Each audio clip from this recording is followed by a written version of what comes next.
Hello, Lisa. Hi, Peter. Hi, everyone. So welcome. Welcome to Portals Today.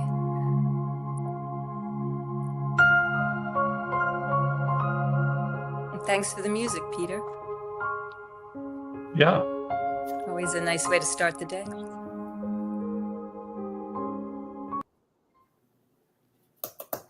Okay.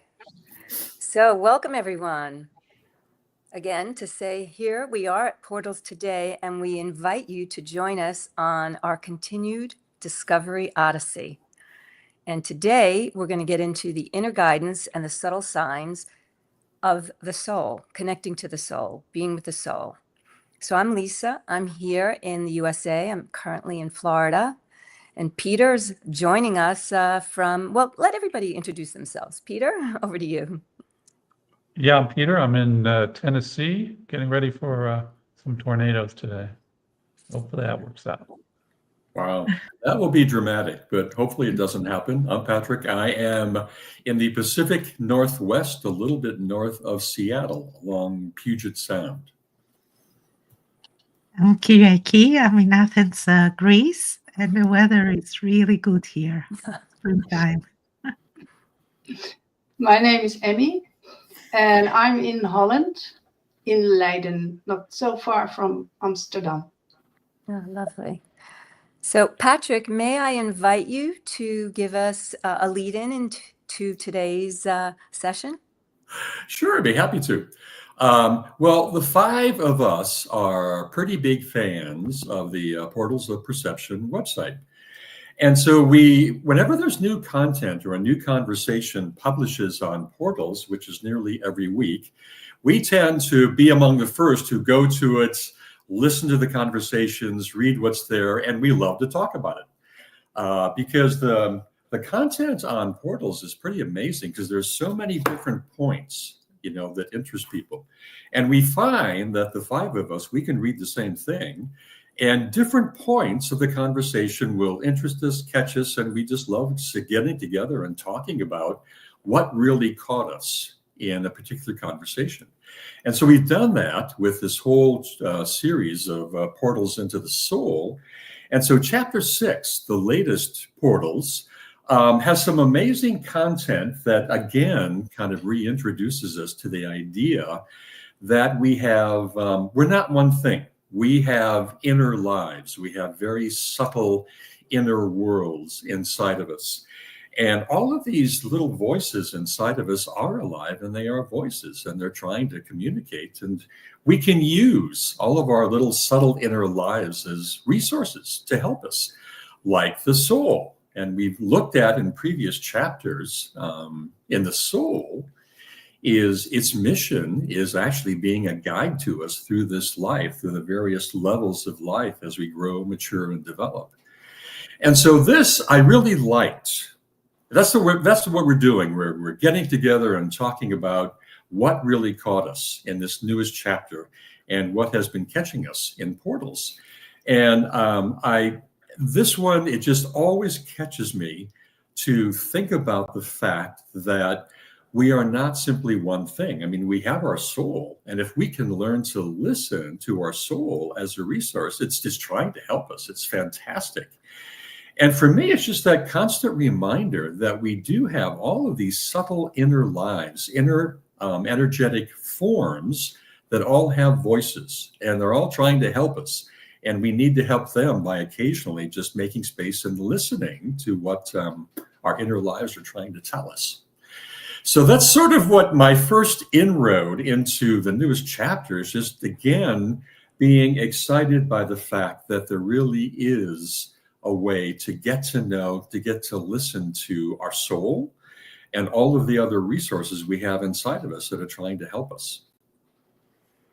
And I love the way you use the word companion, just to imagine that we have a companion from the day we're born throughout our entire life that can offer guidance, wisdom, friendship. It's quite an amazing concept. Yes. And what really captured me and moved me in this particular chapter which I think really dives into a different depth of meaning and consciousness. It's really this idea that it's described, I think, with two fantastic imageries.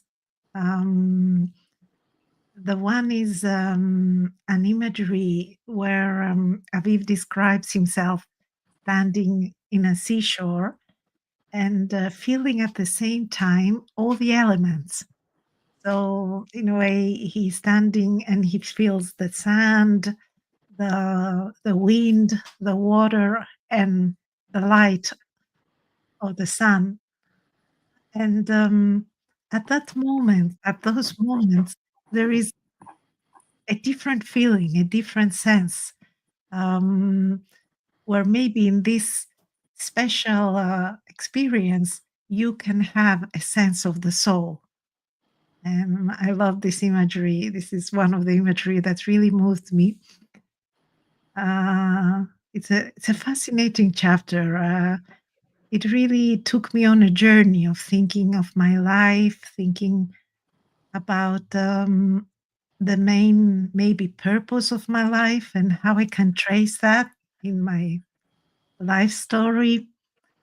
Yeah, there are some amazing things in this particular chapter. And the other imagery is the one with the scattered thoughts being like moving dead leaves, whilst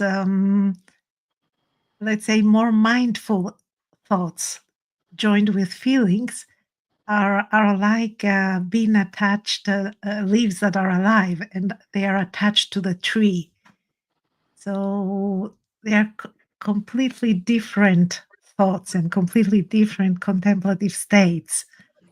So these are two imageries that stayed very strongly. Of course, I could talk about it for 2 hours, but I'm also interested to hear what you were moved by. Yeah. So just to say, Kyriaki, what you're bringing up is the whole concept of imageries and how we can use them. Imageries, meditation, being out in with the in nature, how we can use that to connect to our soul and to those inner lives. Yeah, early in the chapter, Aviv is describing an occurrence very early in his life. He was only 14 years old or something. And in this, he was called to do a group session with people out in nature. And he really responded to this challenge of leading this group. And his response to it kind of fed this sense in him that was very satisfying and very kind of revelatory. And really, if you look at the writing in this book and the autobiographical aspects, he's been doing similar things since he was 14 to today, even on Portals of Perception.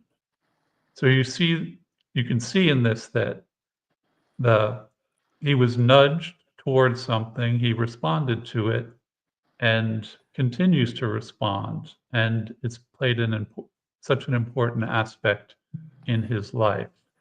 And I think, we can all kind of look at our history and see some of these nudges that have carried us along towards subjects or towards people. It's fascinating when you talk to people about these things.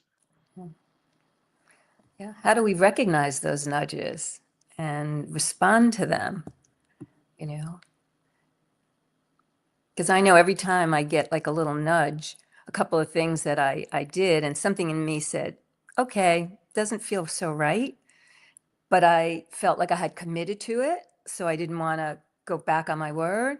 And of course, I should have stepped back. I should have politely stepped back.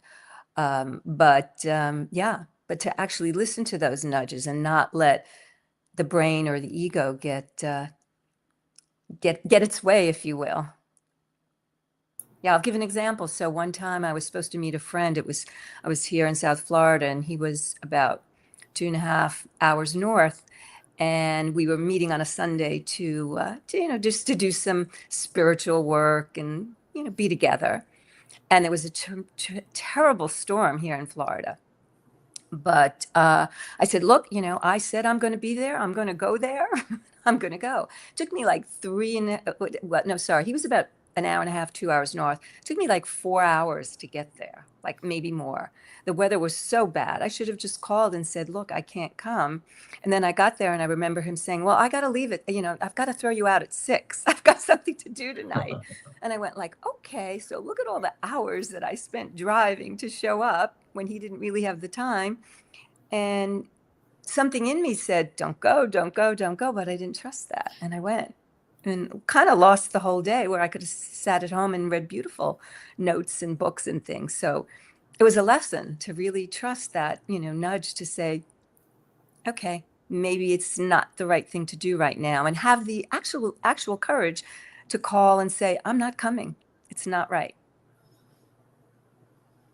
That is a very interesting point, because what you mentioned was the brain.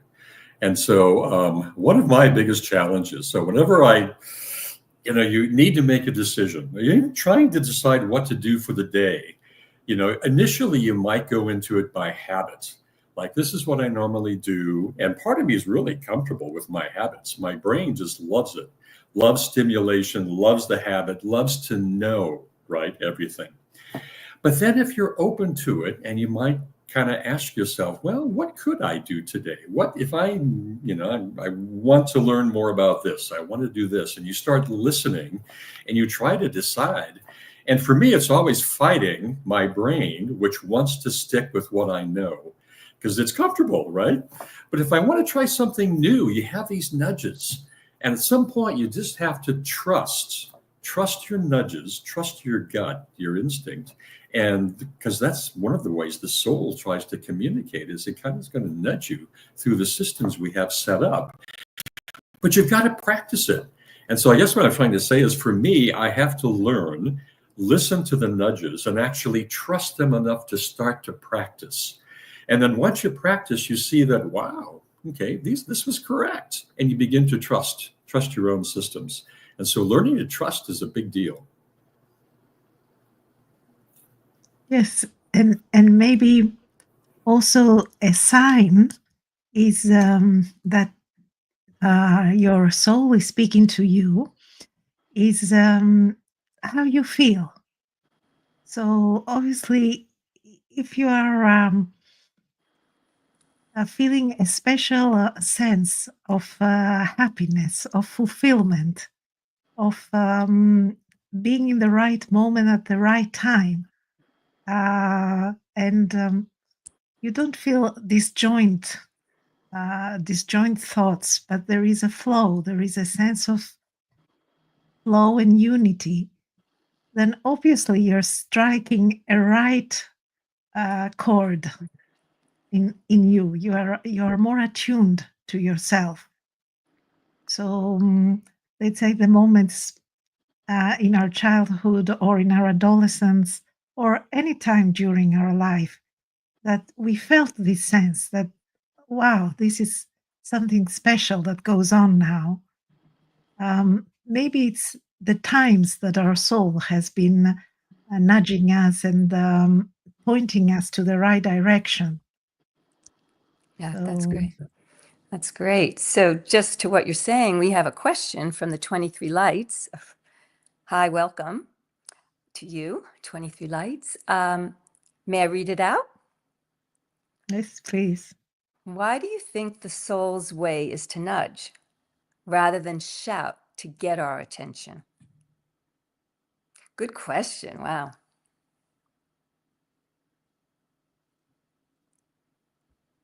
Well, I would say these are subtle worlds. So it's not so easy to attune to our soul, also because we have not been trained from early on to really listen. So it comes more like whispers, because these are more fine worlds, more rarefied worlds. So one needs to pay attention, needs to be a little bit more sensitive, because these are more rarefied fields of consciousness. Although it might shout sometimes. Well, I have an interesting story about that. One of the aspects of the soul's three main urges is our survival. And I had just set out on like a long journey in the car. I was by myself, at about 8 hours of driving ahead of me. And, so I had the music on, I'm just cruising, the road's pretty empty, it's early morning, but I'm on a 3-lane highway going about 75 miles an hour.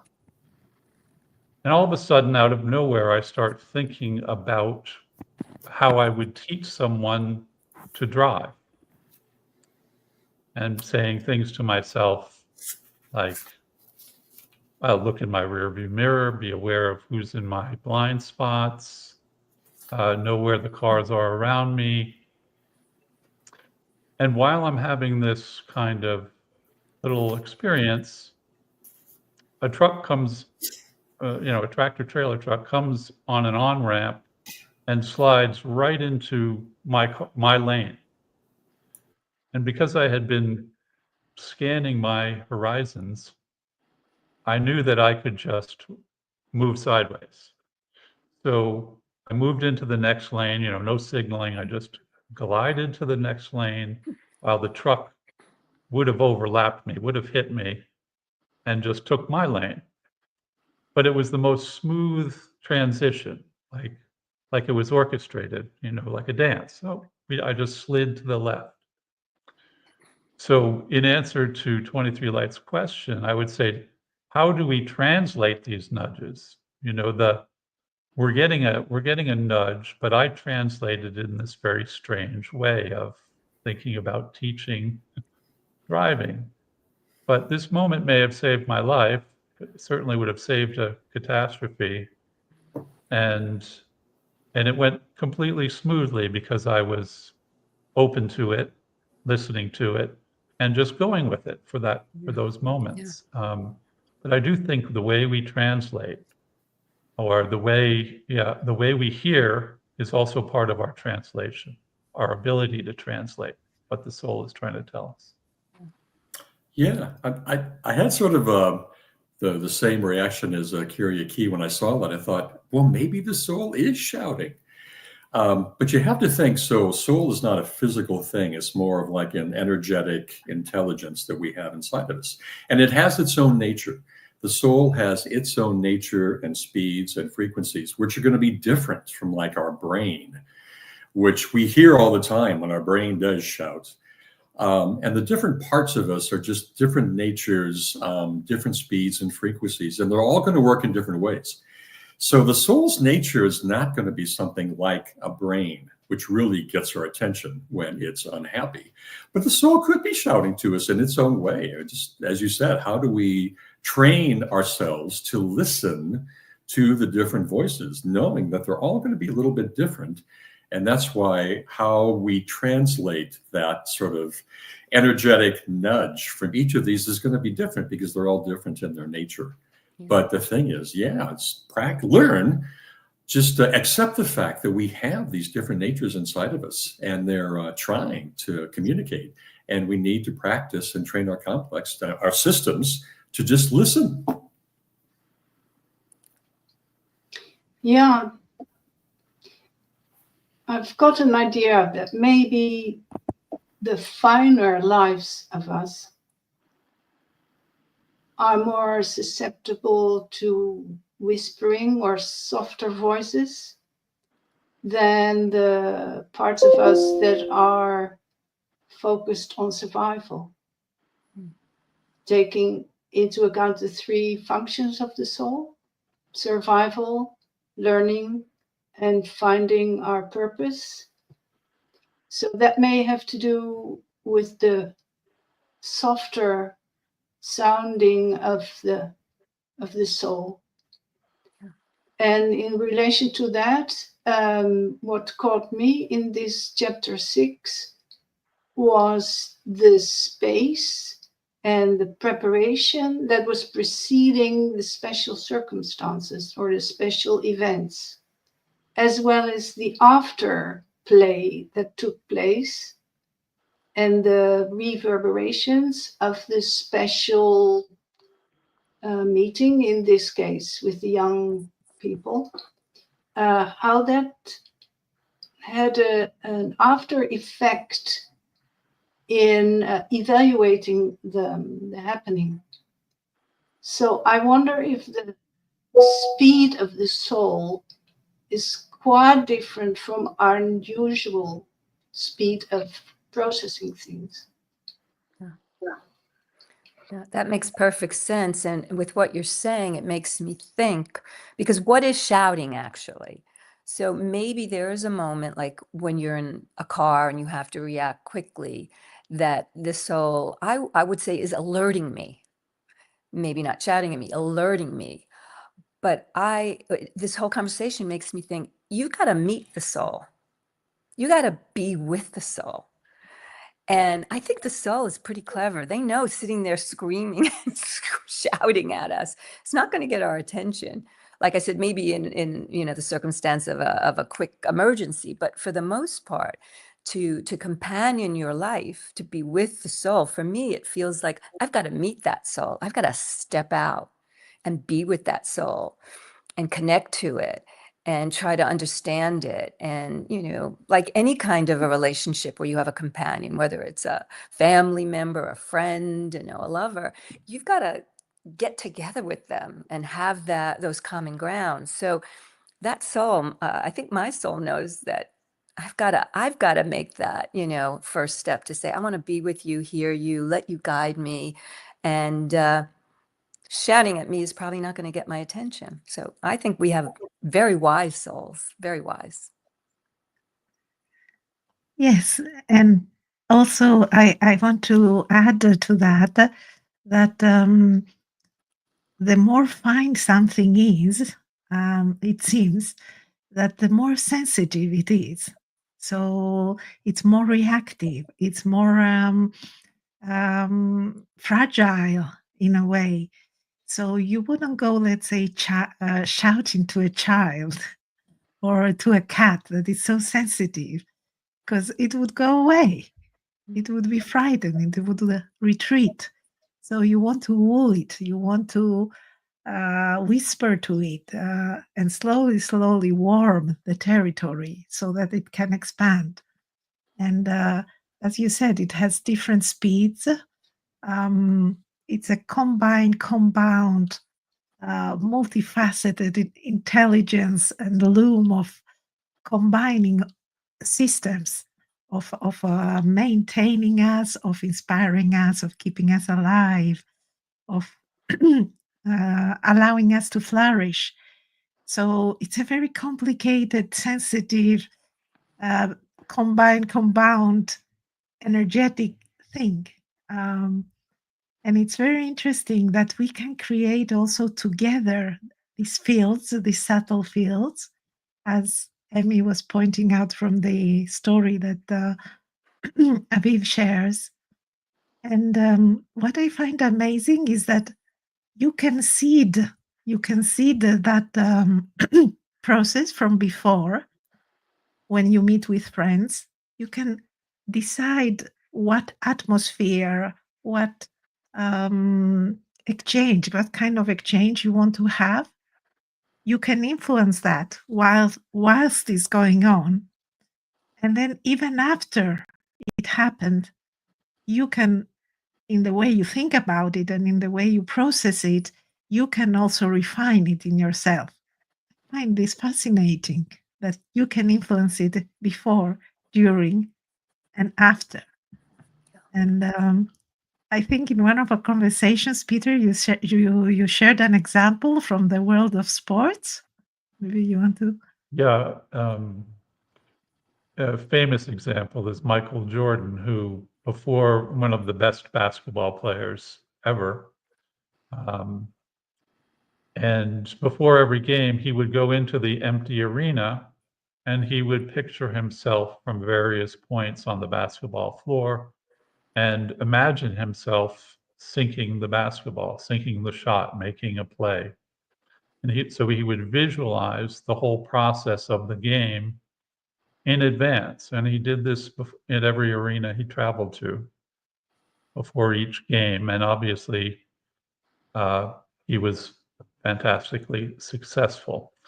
Aviv speaks about a similar methodology in his way of setting up processes with people and experiences with groups. That he would picture it, he'd walk his way through it mentally, he'd project into it what he hoped to achieve, and that it affected what happened when the event happened. So his projection made the whole experience smoother, less bumps in the road type of thing, and it's a system he's used throughout his, all the days of his life since then. So it's this visualization. I think part of this visualization and the guidance from our soul is to be our best self, the best version of ourself. If we're looking for confirmation that we should spend the day playing video games, we're probably not going to get a nudge about that.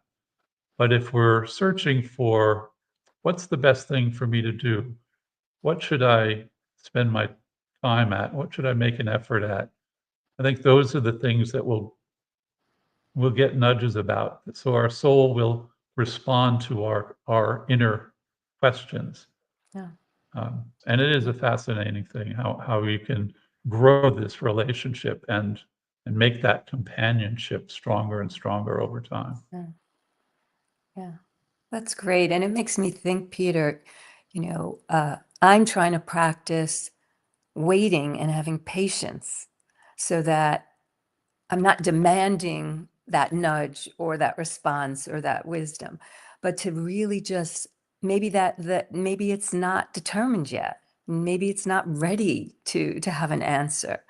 So to really allow something else to join, offering intelligence that, may not be ready at that moment, to have the patience to wait and give it time and trust that it will show up. We have a response from 23 Lights. That's right. Yeah. So from the example of Peter's driving story, the soul nudges you in subtle ways for you to learn to recognize and translate.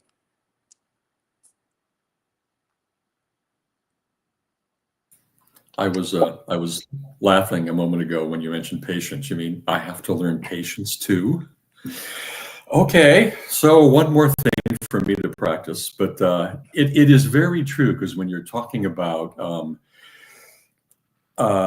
subtle impressions from systems within us that are not physical, but they're very real and they're forms of intelligence. And sometimes it takes time. I mean, time is sort of a measure of our brain, and we're very used to thinking something and getting an immediate response and knowing and going with that. And some of our systems don't work like our brain, thank goodness.